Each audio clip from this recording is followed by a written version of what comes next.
आ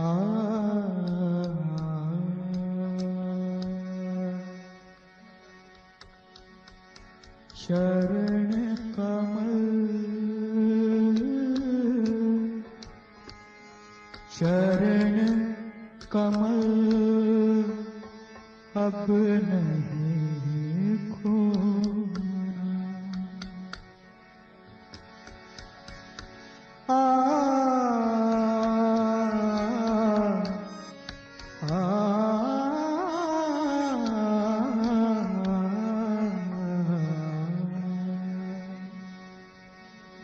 चरण कमल अब नहीं खोना, चरण कमल अब नहीं खोना, चरण कमल अब नहीं खोना, चरण कमल अब नहीं खोना, चरण कमल अब नहीं खोना, चरण कमल अब नहीं खोना।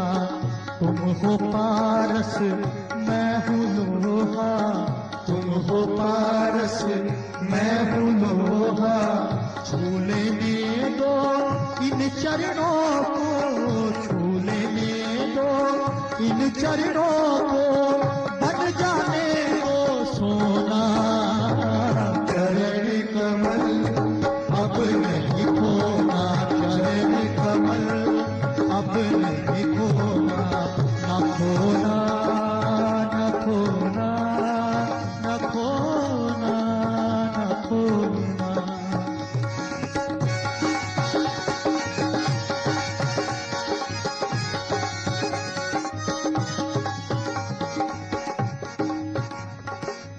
सत्य धर्म और शांति प्रेम का दीपक जहाँ पे जलता है, सत्य धर्म और शांति प्रेम का दीपक जहाँ पे जलता है, इस दीपक पर गुरुवर गुरुवर गुरुवर ही बस रहता है, इस दीपक पर गुरुवर गुरुवर गुरुवर ही बस रहता है।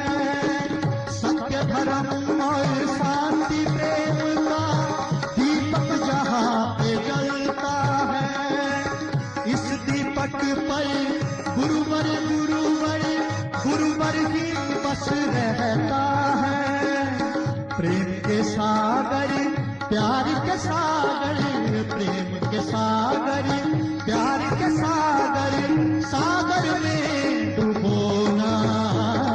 चरण कमल अब नहीं खोना, चरण कमल अब नहीं खोना। तुम हो पारस मैं हूँ लोहा, तुम हो पारस मैं हूँ लोहा, छू लेने दो इन चरणों को, छू लेने दो इन चरणों को, बन जाने दो सोना। चरण कमल अब नहीं खोना, चरण कमल अब नहीं खोना।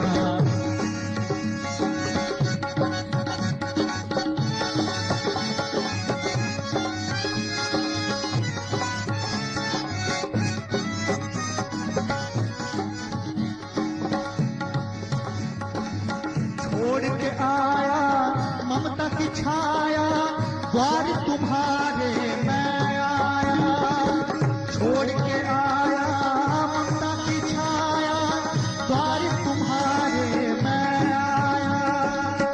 अब तुम मुझसे जोड़ लो बंधन, वृंदावन के तुम हो नंदन। अब तुम मुझसे जोड़ लो बंधन, वृंदावन के तुम हो नंदन। छोड़ के आया ममता की छाया, द्वार तुम्हारे मैं आया। अब तुम मुझसे जोड़ लो बंधन, वृंदावन के तुम हो नंदन। धूल चरण की मिल जाए तो, धूल चरण की मिल जाए तो, फिर कैसा है रोना। चरण कमल अब नहीं खोना, चरण कमल अब नहीं खोना चरण कमल, अब नहीं खोना। तुम हो पारस मैं हूँ लोहा, तुम हो पारस मैं हूँ लोहा। छू लेने दो इन चरणों को, बन जाने दो सोना चरण कमल। अब नहीं खोना चरण कमल, अब नहीं खोना चरण कमल, अब नहीं खोना चरण कमल, अब नहीं खोना चरण कमल, अब नहीं खोना चरण कमल। अश्रुवतां पूर्णमदेव शान्तिं ज्ञानं वदामि गुरुवं प्रणम्य। आत्मानुरूपवदनं परमं प्रदीपं चैतन्यरूपं ज्ञानं नमामि।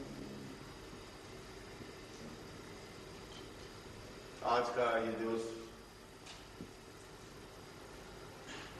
ठीक उतना ही महत्व रखता है जितना गुरु पूर्णिमा का दिवस। और इस श्लोक में तो स्वयं गुरुदेव सच्चिदानंद जी ने एक अत्यंत महत्वपूर्ण बात कही है। बहुत कम सौभाग्यशाली व्यक्ति होते हैं जो अपने हृदय में गुरु को स्थापित कर पाते हैं। बहुत कम ही ऐसे व्यक्तित्व होते हैं जो अपने चिंतन से, अपने विचारों से, अपने मनन से, अपनी साधना से, अपने ध्यान से, अपनी धारणा से और कुंडलिनी जागरण के माध्यम से अथवा पूर्व जन्म के पुण्यों के प्रभाव से उस गुरुदेव को अपने हृदय में स्थापित कर पाते हैं, हृदय में स्थान दे पाते हैं, जिनके सामने संपूर्ण विश्व प्रणम्य होता है, नमन युक्त होता है। और मैं आज कभी भी प्रवचन में अपने गुरुदेव के श्लोक को उद्धृत नहीं करता, क्योंकि वे अत्यंत उच्चतम विभूति हैं। शायद मेरे होठ इतने उच्चतम विभूति के शब्दों को सही ढंग से व्यक्त नहीं कर पाए, इसीलिए मैं कभी कभी ही उन शब्दों को अपने होठों से गुनगुनाता हूं। और उन्होंने अत्यंत महत्वपूर्ण बात कही है, क्योंकि गुरु कोई दर्शनीय वस्तु नहीं है, वो देखने लायक चीज नहीं है। गुरु तो एक तेज पुंज है। जिस प्रकार से सारा शरीर बहुत ही सुंदर है, बलिष्ठ है, ताकतवान है, क्षमतावान है, पौरुषवान है, धनवान है और ऐश्वर्यवान है, मगर इस शरीर का तभी तक महत्व है जब तक इस शरीर में प्राण है। और अगर प्राण नहीं है तो ये सारा शरीर व्यर्थ है। उसका ऐश्वर्य व्यर्थ है, उसका धन व्यर्थ है, उसकी तपस्या व्यर्थ है, उसका सौंदर्य व्यर्थ है। और जिस पर हम गर्व करते हैं, जिस पर हम इतराते हैं अपने रूप पर, अपने यौवन पर, अपने सौंदर्य पर, अपने धन पर, अपने अहंकार पर, वह सब कुछ संसार में जाकर के मिल जाता है, इसलिए कि उसमें प्राण तत्व नहीं होते। और यह जीवन भी बिना गुरु के ठीक वैसा ही है जिस प्रकार से एक देह बिना प्राण के होती है। जिंदा तो रहते हैं और निश्चय ही आप जिंदा हैं, मगर ठीक वैसे ही जिंदा है जिसका तुम्हें कुछ ज्ञान नहीं है, जिसका लक्ष्य नहीं है। बेजान शरीर और तुम्हारा शरीर बेजान है। जिसमें प्राणस चेतना नहीं है, हृदय तो धड़कता है, जिसमें उमंग नहीं है, उत्साह नहीं है, उछाल नहीं है, एक तरंग नहीं है, एक लहर नहीं है। इसलिए नहीं है कि तुम अपने हृदय में उन गुरु को पूर्ण रूप से आबद्ध करने की कला नहीं जानते। वह एक मामूली व्यक्ति तो नहीं, मैं उस श्लोक को ही समझा रहा हूं। वह कोई ऐसी चीज तो नहीं है कि जिसे प्यार किया जा सके, वह ऐसी चीज भी नहीं है जिसको देखा जा सके, और वह ऐसी चीज भी नहीं है कि उसको हम अपनी बाहों में समेट सकें। वह तो पूरे हृदय में उतारने योग्य है। प्राणों को देखा नहीं जा सकता, किसी ने भी प्राण देखे नहीं, प्राण तत्व को देखा नहीं गया, प्राण तत्व को सूंघा भी नहीं गया, प्राण तत्व को स्पर्श भी नहीं किया गया, मगर उसका मूल्य और महत्व हमें मालूम है कि बिना प्राण तत्व के जीवन स्पंदन युक्त तो नहीं होता है, वह शमशान युक्त होता है। और हम जब तक ये बात नहीं समझेंगे तब तक हम गतिशील हैं, हम चलते हैं, कभी धन के पीछे पागल हैं, कभी पत्नी के पीछे पागल हैं, कभी ऐश्वर्य के पीछे पागल हैं, कभी रूप और यौवन के पीछे पागल हैं, अपनी नौकरी के पीछे पागल हैं, व्यापार के पीछे हैं, और अपनी लाश को अपने कंधों पर ढोए हुए भाग रहे हैं। हमारा लाश हमारे कंधों पर, और हम चल रहे हैं, तो चल रहे हैं शमशान की ओर। उसमें और आप में इतनी अंतर है, उस मुर्दा शरीर को 4 आदमी धोकर के पहुंचाते हैं, और आप अपनी लाश को अपने कंधों पे ढोके ढो रहे हैं। उसमें आप में अंतर नहीं है।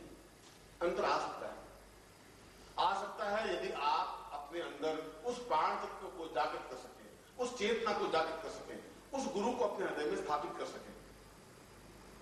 और उस गुरु को स्थापित करने के लिए कोई प्रार्थना नहीं होती, कोई स्तुति नहीं होती, उसके लिए कोई मंत्र नहीं है, सुगंध का कोई महत्व नहीं होता है, सुगंध को देखा नहीं जा सकता, उसको एक सराहा जाता है, एहसास किया जाता है। और गुरु भी एक सुगंध है जो हर समय एक महक हमारे सामने विद्यमान होती है, और उसको, उस महक को, उस सुगंध को जब हम आत्मसात कर सकते हैं, क्योंकि वह एक प्राणस चेतना है। यदि किसी व्यक्ति को हम उसकी आंख और उसका नाक और उसका मुंह बंद कर दें तो 5 और 7 और 8 मिनट बाद छटपटाकर मर जाएगा, क्योंकि उसमें प्राण तत्व जा नहीं रहे, उसमें प्राणवायु नहीं जा रही है, उसमें ऑक्सीजन नहीं जा रहा है। और जब तक उस सुगंध को, उस गुरु की सुगंध को, उस गुरु की सुवास को, जो सुवास देखी नहीं जा सकती, जिसको हम पहचान भी नहीं सकते, हमारे उन आंखों के माध्यम से हम उसको नहीं पहचान सकते, इसलिए कि गुरु तो स्वयं छलनामय होता है। वह तो स्वयं ब्रह्म होते हुए भी माया का विस्तार करता रहता है। जहां ब्रह्म है वहां माया का विस्तार होगा ही, और अगर माया का विस्तार नहीं हो तो सैकड़ों हजारों शिष्य 24 घंटे पांव पकड़ कर बैठ जाएंगे। जिस क्षण उनको यह बोध हो जाएगा कि गुरु को अपने हृदय में स्थापित करना है, उस क्षण वो नहीं रह पाएंगे, फिर वो दूर नहीं रह सकते, फिर वो अपने आंसुओं के जल से उनके चरणों को धोते ही रहेंगे, फिर उनके हृदय में दूसरे कोई चिंतन आ नहीं सकता, फिर दूसरा कोई बिंब उनके हृदय में स्थापित नहीं हो सकता, फिर दूसरी कोई भावना, कोई विचार, कोई शक्ति हो नहीं सकती। और जिस प्रकार से हम ऑक्सीजन से, प्राणवायु से अलग नहीं जिंदा रह सकते, ऐसे साधक, ऐसे शिष्य गुरु के बिना जिंदा नहीं रह सकते। एक तड़प, एक बेचैनी, एक छटपटाहट, एक वेदना हर समय हृदय में गूंजती रहती है, और वो सौभाग्यशाली होते हैं जिसके हृदय में छटपटाहट पैदा होती है। कामायनी ने एक दोहा लिखा है प्रसाद ने, वियोगी होगा पहला कवि, आह से उपजा होगा गान, निकलकर आंसुओं से चुपचाप, आंखों से चुपचाप वही होगी कविता अनजान। क्योंकि पूजा पुष्पों के माध्यम से नहीं हो सकती, पूजा फूलों के हारों के माध्यम से भी नहीं हो सकती, पूजा तो केवल आंसुओं के कणों के माध्यम से ही हो सकती है। और अश्रु तभी प्रभावित होते हैं जब हृदय में एक छटपटाहट पैदा होती है, एक वेदना पैदा होती है, एक खालीपन सा महसूस होता है, ऐसा लगता है कि कोई सुगंध आई और पास में से निकल गई, प्राणों में नहीं भरी गई।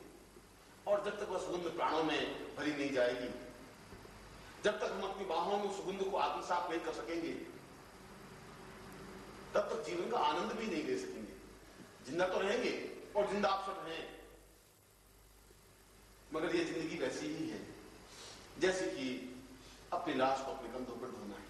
और हजारों लोग ढोते हैं और ढोते हुए शमशान की ओर चले जाते हैं।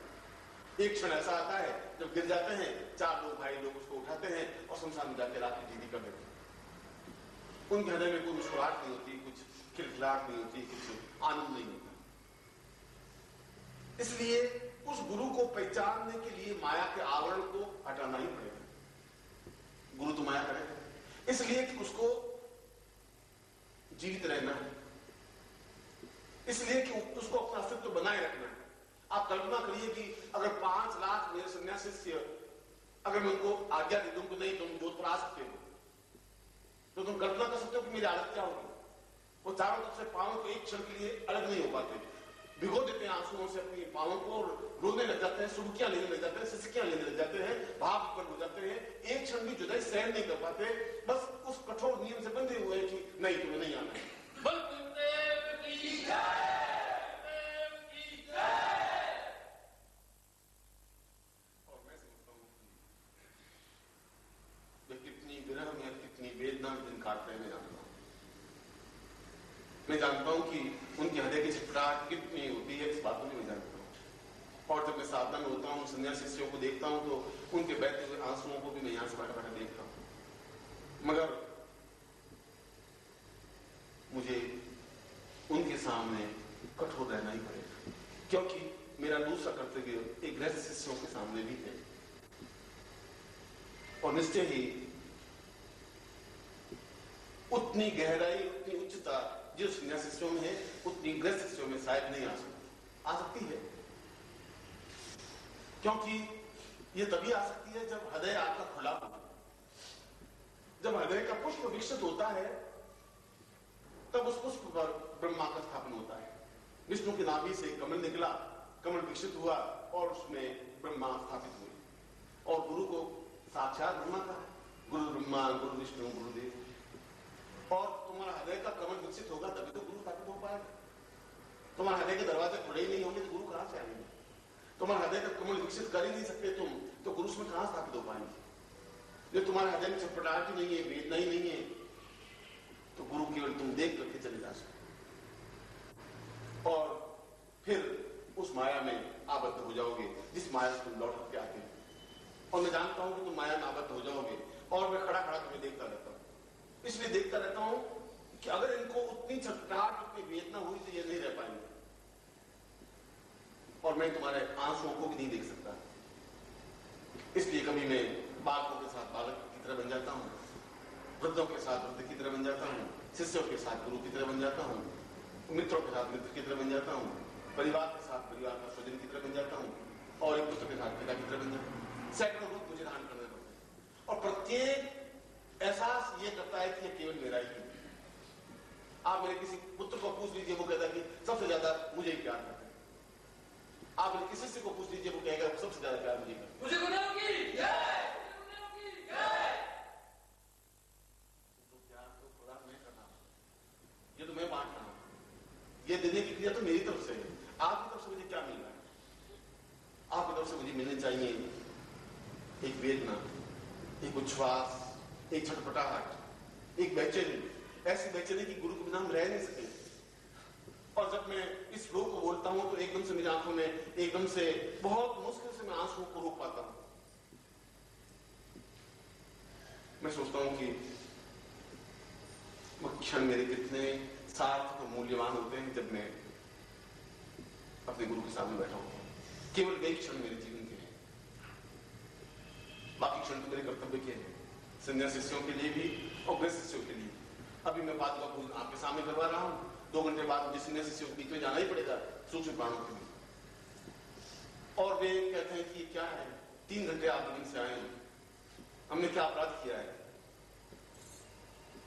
तुम उनके आंसुओं को नहीं समझ पाओगे, तुम उनकी भाषाओं को समझ नहीं पाओगे, तुम उनकी छटपटाहट को, उनकी वेदनाओं को समझ नहीं पाओगे, उन साधिकाओं, उन शिष्याओं के महत्व मूल्य को भी तुम नहीं समझ पाओगे।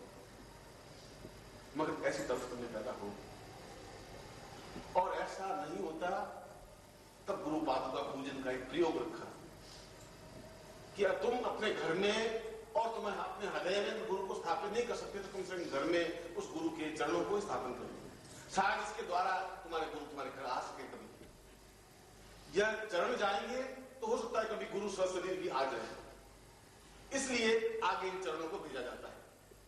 ये पादुका स्थापन होगी तो एक भक्ति, एक विफलता, एक बेचैनी, एक छटपटाहट, कुछ क्षण अंतरंगता के आ पाएंगे। कुछ क्षण ऐसे होंगे जब हम केवल गुरु से ही बात कर पाते हैं। चाहे 1000 मील का डिफरेंस होता है, डिफरेंस अपने आप में दूरी, गैप कोई महत्व नहीं रखती। ऐसा हो सकता है कि हम आंखों में खोए हुए हैं, सामने गुरु का चित्र है, हम बात कर रहे हैं, वो जवाब दे रहे हैं, 4 घंटे बीत जाते हैं, 6 घंटे बीत जाते हैं, पता ही नहीं चलता। वह जिंदगी का महत्व तो मूल्य वही है, और उस आनंद की उपलब्धि वही अनुभव कर सकता है जो उस आनंद में जी सकता है। नाली का कीड़ा गुलाब की सुगंध को एहसास नहीं कर सकता। नाली के कीड़े को यह महत्व तो नहीं है कि गुलाब का पौधा, गुलाब का फूल कितना मूल्यवान है, कितना सुगंधमय है, उस सुगंध को वो एहसास नहीं कर सकता। जो अपनी बाहों में सुगंध को भर सकता है, वह सुगंध को एहसास भी कर सकता है। और शायद जितना मैं बांटता हूं तुम्हें प्यार, उसका 100 भी मुझे वापस तुमसे नहीं मिल पाता, क्योंकि तुम अपने कर्मों से बंधे हुए हो, अपने जीवन के चिंतन से बंधे हो। फिर मैं तुम्हें आवाज देता हूं, कभी पत्र के द्वारा, कभी शिविर के द्वारा, अपनी साधनाओं के द्वारा, कोई पत्रिका के माध्यम से, फिर तुम दौड़ के आते हो। फिर मैं तुम्हें अपने सीने से लगाता हूं, अपने पास बैठाता हूं, और जिस प्रकृति के हो उसी ढंग से तुमसे बात करता हूं, और एक उदास चेहरा तुम लेके आते हो, मैं बहुत मुस्कुराता हुआ चेहरा देखते हुए भेजता हूं, क्योंकि उस क्षणों में कुछ क्षण मेरे सुगंधमय क्षण तुम्हारे प्राप्त हो जाते हैं, और उन कुछ क्षणों की वजह से तुम्हारा चेहरा प्रफुल्लित हो जाता है, खिल जाता है, मुस्कुराहट से भर जाता है। ऐसा लगता है कि कुछ सुगंध हमारे पूरे तन मन में, रोम रोम में भर गई है। अगर इतने क्षणों में इतना मूल्यवान और इतना प्रसन्नता, इतनी आह्लाद, इतनी खुशी और इतनी आनंद तुम्हें प्राप्त हो सकता है, तो एक हृदय में स्थापन करने के बाद तुम्हारा जीवन कितना बदल जाएगा, कितना आनंद में अपने आप में भीग जाओगे, अपने आप में कितने भावबल हो जाओगे, तुम्हारा स्तर कितना ऊंचा उठ जाएगा, तुम्हें कल्पना कर सकते। इसीलिए गुरु पादुका पूजन का एक दिवस रखा, इसलिए कि तुम में शायद क्षमता नहीं हो गुरु को अपने घर में बुलाने की, क्योंकि वह गुरु अगर तुम्हारे घर में आया ही नहीं तो वह घर ही शमशान है जहां तुम रहते, क्योंकि तुम्हारा अंतिम गंतव्य शमशान है। और मैं तुम्हें कहता हूं कि दोस्त रास्ता तुम्हारा नहीं है, शमशान की ओर जाने का रास्ता नहीं है, अमृत की ओर जाने का रास्ता है, प्राणों की ओर जाने का रास्ता है, जिंदगी की धड़कनों को सुनने का रास्ता है, आह्लाद, खुशी और प्रसन्नता का रास्ता है। और मैं प्रत्येक को प्रसन्नता, खुशियां ही बांटता हूं, और बदले में तुम्हारी पीड़ाएं झेलता हूं, तुम्हारी परेशानियां झेलता हूं, तुम्हारे दुखों को सुनता हूं, तुम्हारे दर्द को एहसास करता हूं, और अपनी तरफ से खुशियां तुम्हें बांटता हूं। ये देने और लेने की क्रिया है। तुम मुझे देते हो अपनी परेशानियां, अपनी बाधाएं, अपने कष्ट, अपनी चिंताएं, अपनी समस्याएं, और मैं उनको जैसे भगवान शिव उस जय को बराबर पी करके कंठ में बैठे रहे, मैं तुम्हारे सारे दर्दों को बैठा बैठा पीता रहता हूं, और अपनी तरफ से तुम्हें प्रेम, आनंद, खुशी और तपस्या के अंश प्रवाहित करता रहता हूं। इसलिए कि तुम मेरे हो, इसलिए कि तुम मेरे प्राणों की एक धड़कन हो, एक चेतना हो, मेरे प्राणों का स्पंदन हो। मगर प्राणों का स्पंदन होना अलग है, अपने शरीर में उन प्राणों को स्थापित करना बिल्कुल एक अलग चीज है। ये गुरु पादुका पूजन का मतलब ही था कि आज तुम पादुकाओं को ले जाकर अपने घर में स्थापित कर सको, और उस क्षण की इंतजार कर सको, उस क्षण की प्रतीक्षा कर सको, उस प्रतीक्षा को अपने पास बुला सको कि गुरु तुम्हारे घर आए, तुम्हारा आतिथ्य स्वीकार करे, सब शरीर तुम्हारे घर में हो। शायद उससे ज्यादा सौभाग्यशाली कोई दिन नहीं होता। बलदेव की जय, बलदेव की जय। और उससे भी ज्यादा सौभाग्यशाली दिन होता है जब तुम अपना हृदय विकसित कर सको, हृदय के कमल को खोल सको, और उस कमल पर उस गुरु की चेतना को, उस ज्ञान को, उस सुगंध को, उस ब्रह्म को स्थापित कर सको। उसके लिए उम्र कोई बाधक नहीं बनती, उसके लिए जाति, रंग, भेद कुछ बाधक नहीं बनता है, उसके देश, काल, पात्र कोई महत्व मूल्य नहीं रखता। वह तो एक प्राण तत्व है, वह तो जीवन की चेतना है। और निश्चय ही मेरे सौभाग्य से तुम्हारा सौभाग्य ज्यादा मूल्यवान और सुंदर है, इस बात की मैं गारंटी के साथ कह सकता हूं, क्योंकि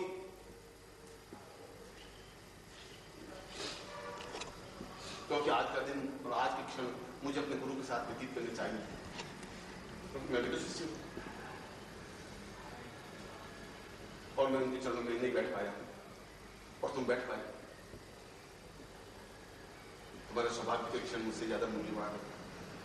और उसके बाद मेरा उत्तरदायित्व है तुम्हारे से जाने के बाद अपने परिवार के प्रति और परिवार के बाद शिष्यों के प्रति पूरी रात मुझे शिष्यों के साथ व्यतीत करनी पड़ेगी। फिर भी उनकी चिकाट कम नहीं होगी, फिर भी वे शिष्य हैं, वो शिष्य उतनी विवरता के साथ आके लिपट जाते हैं जैसे एक बेल पेड़ से लिपट करके अपने आप को सुरक्षित महसूस कर लेते हैं। बस समझ लेते हैं कि अब मेरा अस्तित्व उस पेड़ से है, मैंने अपने आप को लपेट लिया है उस पेड़ में। अब ये पेड़ की इच्छा है कि मुझे किस प्रकार से रखे। जब तुम अपने आप को समर्पित कर सकोगे तभी तो मैं आपके साथ कर सकूंगा। तुम अपने आप को रोक सकोगे कैसे आपके साथ होगा। और जीवन तो बहुत छोटा सा है, जीवन तो बहुत जल्दी धूप की तरह अभी ढल जाएगा। और मैं बार बार मैं तुम्हें कई बार कहता हूं कि मेरा कोई भरोसा नहीं है कि मैं कब संन्यास वापस चला जाऊं। मैं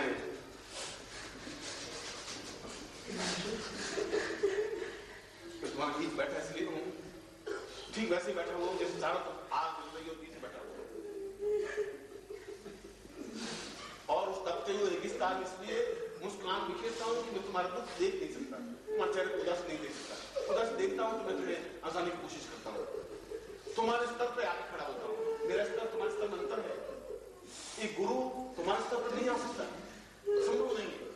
जहां योगी मेरे प्रवचन को सुनकर के उस गूढ़ अर्थ को नहीं समझ सकते, सिद्धाश्रम के समस्त योगी बैठ करके जब मेरे प्रवचन सुनते हैं तो वह उस अर्थ को समझने की बार बार कोशिश करते हैं। और वही गुरु एक छोटा सा व्यक्ति बनकर के तुम्हारे सामने एक मजाक करता है।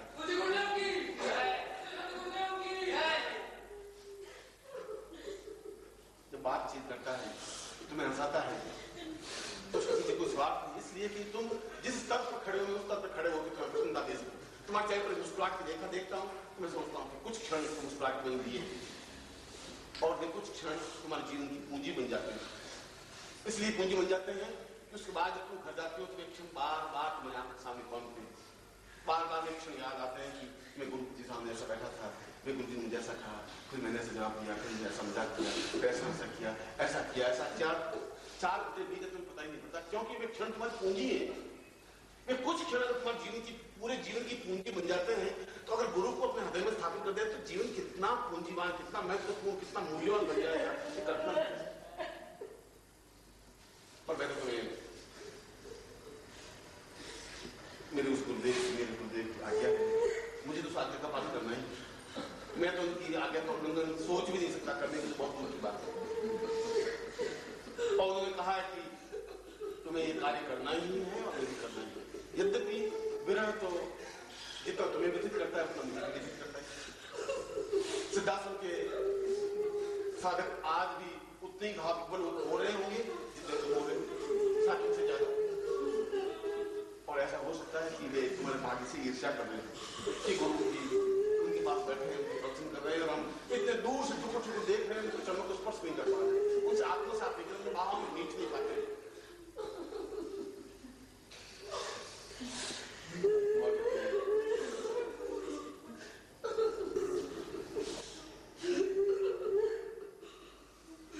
मेरी बात सुनोगे और शांत हो जाओगे।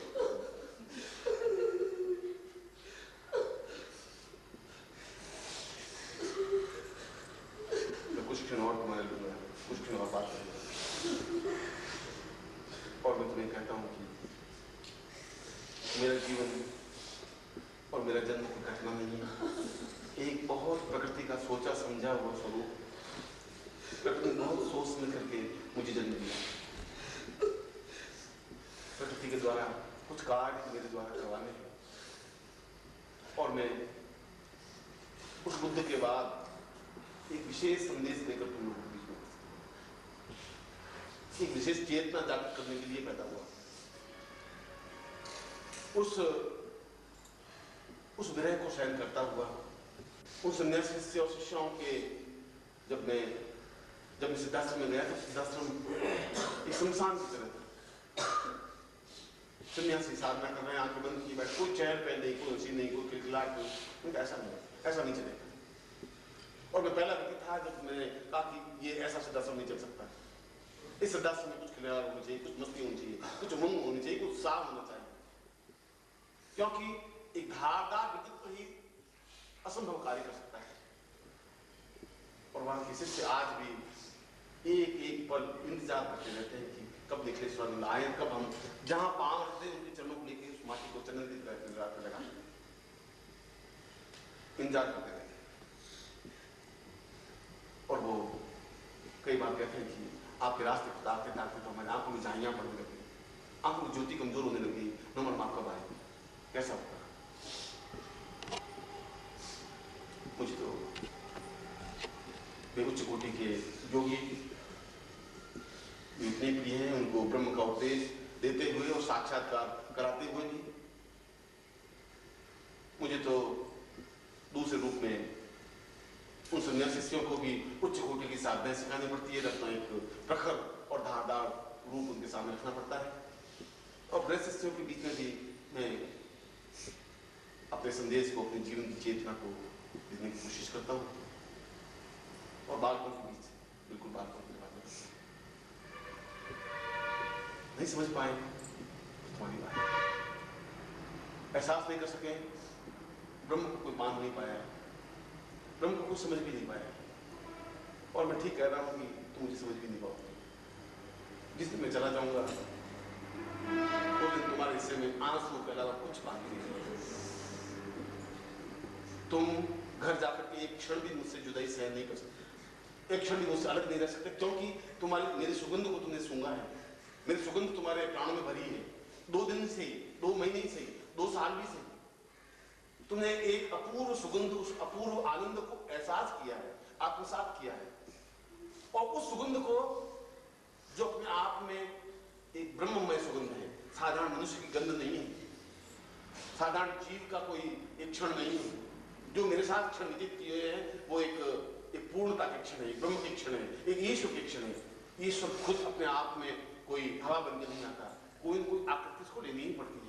वह चाहे राम के रूप में पैदा हो, चाहे कृष्ण के रूप में पैदा हो, चाहे ईसा मसीह के रूप में पैदा हो, चाहे बुद्ध के रूप में पैदा हो, हाथ पांव नाक कान आंख कान तो ऐसे बनाना ही पड़ता है। बुद्धदेव की जय, बुद्धदेव की जय, माता की जय।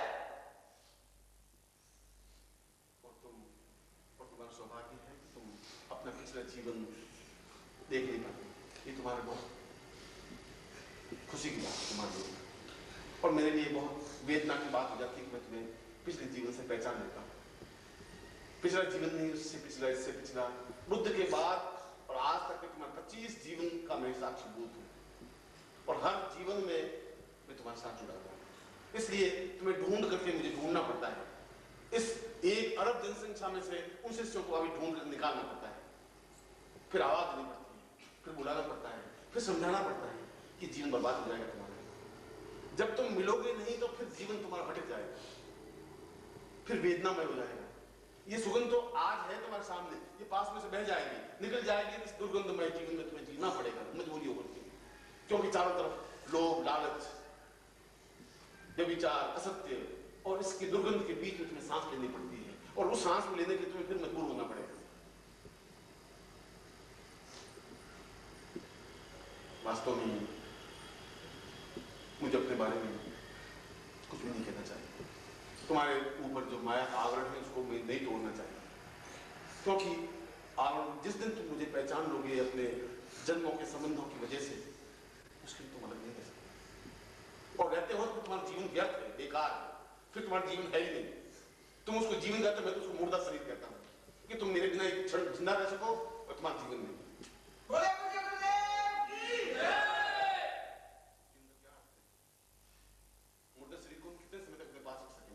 घंटे, 2 घंटे, 4 घंटे, 6 घंटे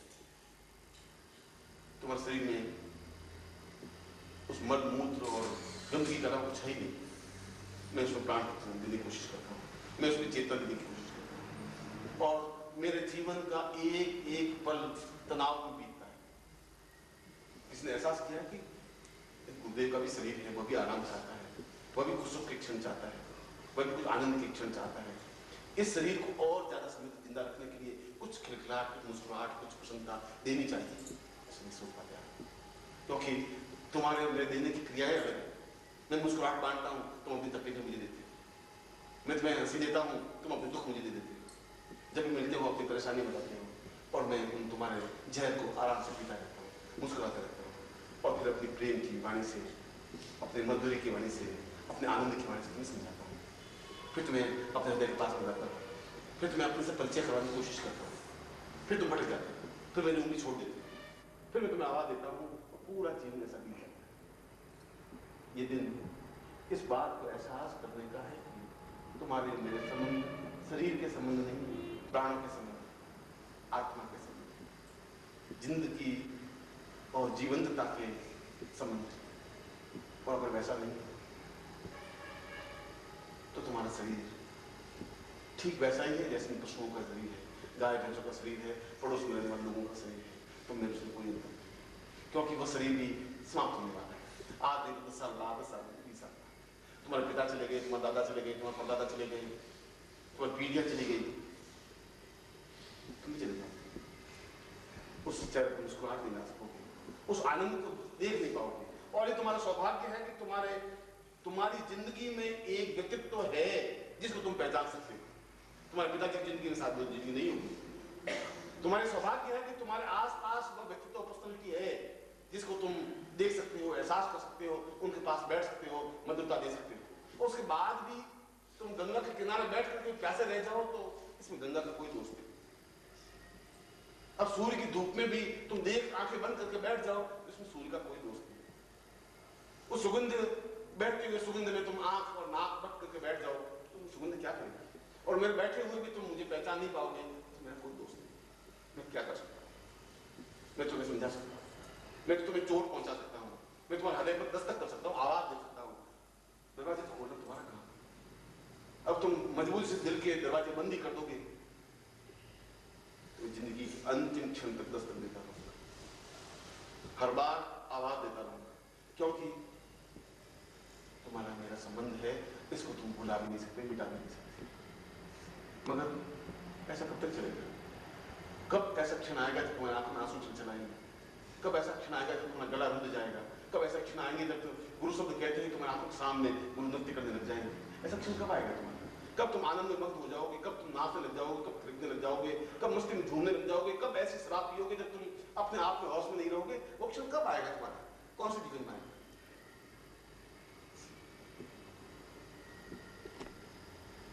और अगर मेरे द्वारा भी नहीं आ सका तो संसार में कोई व्यक्ति तुम्हें आनंद नहीं दे सकता। ये बात भी पक्की समझिए। अगर तुम मेरे बिना जिंदा रह सकते हो तो तुम्हारे जीवन का कोई मतलब नहीं, कोई नहीं, क्योंकि तुमसे मुझे कोई स्वार्थ नहीं, तुमसे मुझे कुछ लेना नहीं, कोई इच्छा है नहीं तुमसे, तुम मुझे कुछ दे ही नहीं सकते, तुम्हारे पास कुछ है ही नहीं मुझे देने के लिए। मुझे तुम्हारे केवल आंसू की कण चाहिए जिनसे तुम मेरे चरणों को भिगो सको। मुझे तुम्हारी खिलखिलाहट, मुस्कुराहट चाहिए जिससे मैं आह्लादित हो सकूं कि ये मेरे पुत्र, ये मेरे बच्चे, ये मेरी बच्चियां कुछ क्षण मुस्कुराए। मैं चाहता हूं तुम्हारे हृदय में भूख पैदा हो, एक विरह पैदा हो, एक बेचैनी पैदा हो, तड़प पैदा हो, क्योंकि विरह जिंदगी का सबसे आनंददायक संगीत, जो संगीत को सुन सकता है, जो विरह के संगीत को सुनता है, उसके समान धन में कोई नहीं हो सकता। जब तुम अकेले बैठे हो उस तड़फ में, बेचैनी में अपने आप डूब सको, तुम्हारे सामने को बिंदु तैर सके, तुम खो सको, कुछ क्षण इस संसार से बुला सको, तो जीवन की अत्यंत मूल्यवान और महत्वपूर्ण क्षण। और इसलिए इस गुरु पादुका पूजन दिवस के अवसर पर मैंने और मैं दोनों पाए फैलाए, तुम्हें अपने सीने से लगाने के लिए आतुर, तैयार, अपने प्राणों में आत्मसात करने के लिए, अपनी सुगंध तुम्हारे सिर में प्रवाहित करने के लिए, अपनी चेतना तुम्हें देने के लिए। फिर भी तुम दूर खड़े रह सको, कुछ नहीं कर सकता। मैं तुम्हें समझा सकता हूँ, मैं तुम्हें आवाज दे सकता हूँ, मैं तुम्हें अपने सीने से लगा सकता हूँ।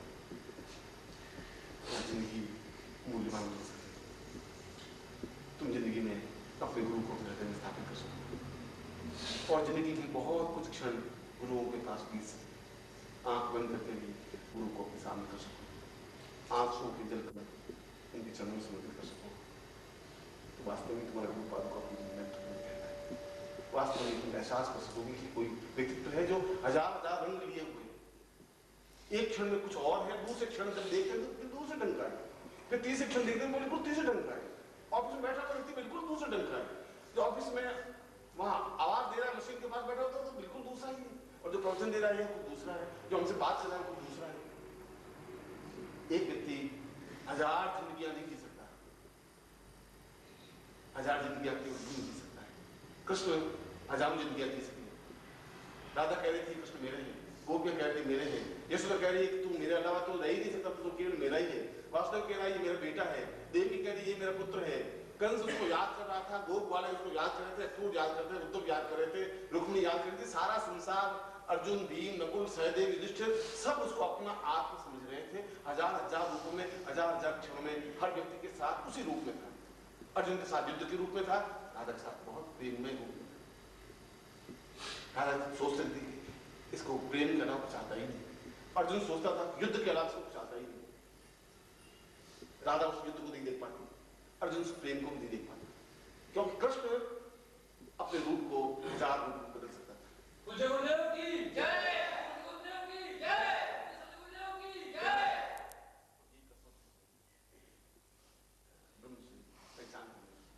ये कसौटी उस व्यक्तित्व को समझने की, और मैंने तुम्हें साफ शुद्ध शब्दों में आवाज देना, अपने हृदय के दरवाजे खोलता हुआ आवाज दे रहा हूं, दोनों बाएं फैलाते हुए आवाज दे रहा हूं कि बहुत कम समय बच गया है और मंजिल बहुत दूर है।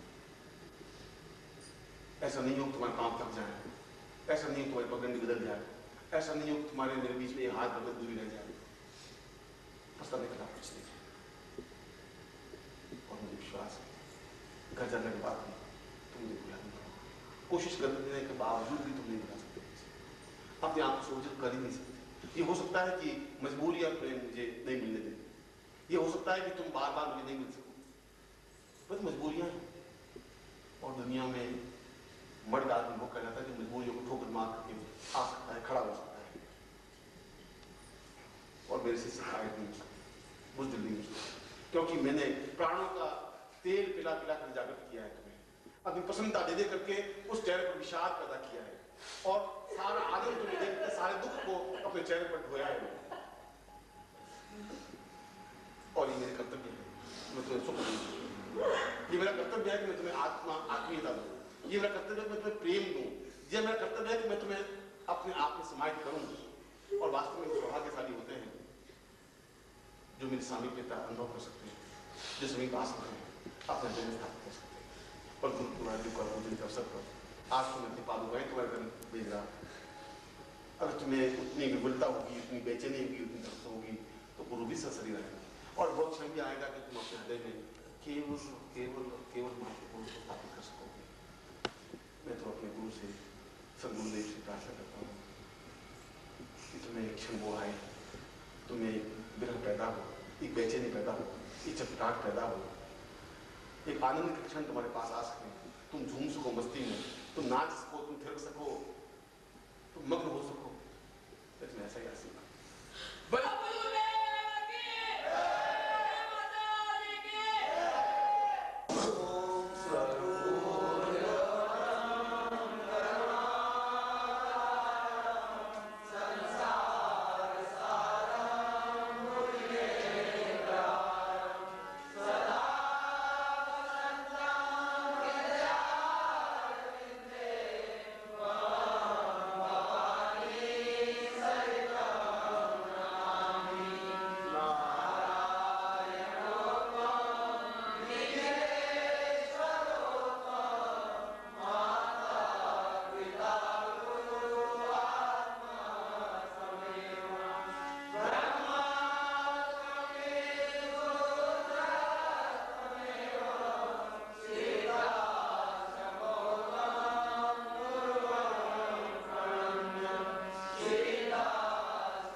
से उमड़ते हुए आंसू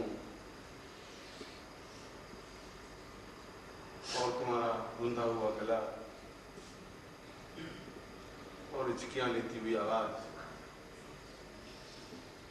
इस बात की साक्षी है कि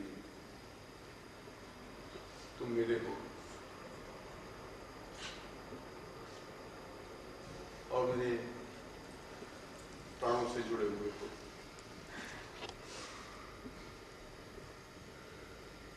जाने का या अलग होने का जितना दुख और वेदना तुम लोगों को होती है, शायद उससे ज्यादा वेदना और दुख मैं अनुभव करता हूं। अंतर इतना ही है कि आपके आंसू वो भाषा बोल लेते हैं और मुझे उन आंसुओं को पीना पड़ता है, क्योंकि मैं पुरुष हूं और मैं खुल करके रो भी नहीं सकता। मगर तुम लोगों से ज्यादा मेरा हृदय विकसित है,